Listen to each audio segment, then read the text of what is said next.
গোপালগঞ্জের কাশিয়ানীতে জমি নিয়ে বিরোধের জেরে সাইদুর রহমান সিদ্দিক নামে একজনকে তার ওই ভাতিজারা পিটিয়ে হত্যা করেছে বলে অভিযোগ উঠেছে।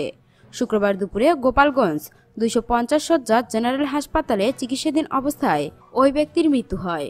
মৃতের বড় ভাই এখলাসুর রহমান সিদ্দিক জানান, কাশিয়ানী উপজেলার কলসিফুকরা গ্রামের সাইদুর রহমান সিদ্দিকের সঙ্গে বাড়ির জমি নিয়ে ছোট ভাই জাহিদুর রহমান সিদ্দিকীর স্ত্রী বতুল সিদ্দিকীর সঙ্গে বিরোধ চলছিল। এর জেরে গত 23 জানুয়ারি বতুলের সঙ্গে দেবর সাইদুরের ঝগড়া হয়। এক পর্যায়ে বতুলের দুই ছেলে আনিস সিদ্দিকী ও মফিজ সিদ্দিকী রড দিয়ে পিটিয়ে সাইদুর রহমান সিদ্দিকীকে গুরুতর আহত করেন।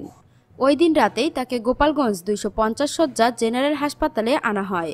সেখানে তার অবস্থার অবনতি হলে ঢাকা মেডিকেল কলেজ হাসপাতালে পাঠানো হয়। পরে তাকে পুনরায় গোপালগঞ্জ 250 শয্যা জেনারেল হাসপাতালে ভর্তি করা হলে সেখানে চিকিৎসাধীন অবস্থায় শুক্রবার সকালে তার মৃত্যু হয়।